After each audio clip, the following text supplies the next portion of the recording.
Magandang gabi mga kalipad. Nagpakita na naman ang Northern Lights dito sa Canada. Ayan, gumuguhit sa himpapawid. Ayan mga kalipad. Gabi na yan, alas 10:30. Ayan, ng gabi. Ayan ang Northern Lights na naman. Ibig sabihin talagang summer na mga kalipad. Nakikita nyo yan, no? Ayan. Ang ganda niyan tignan sa itaas. Ibalik lang natin ulit mga kalipad. Ayan siya. Hindi pa siya nag-iiba-ibang kulay. Isang kulay pa lang siya ngayon, no? Medyo green. Green siya lang ang kulay niya. Ayan mga kalipad. Oh, di ba? Ayan ang himpapawid paggabi dito sa Manning, Alberta. Dito sa town namin. Ayan. 10:30 ang oras.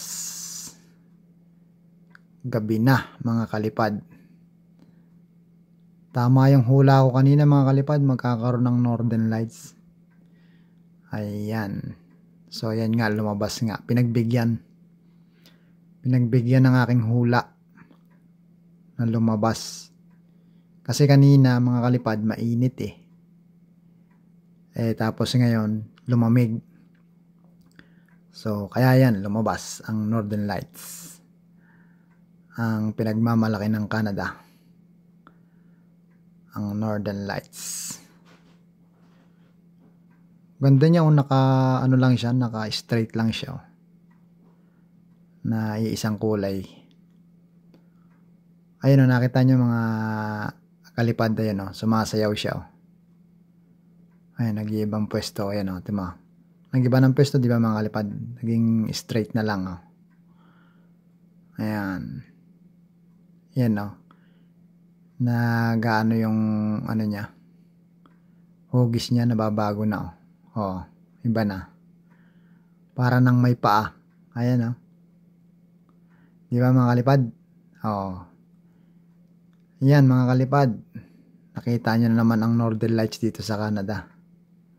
So yan, sa ulitin mga kalipad. Thank you for watching. Bye-bye. And good night sa lahat ng nandito sa Canada. God bless you all. Bye-bye.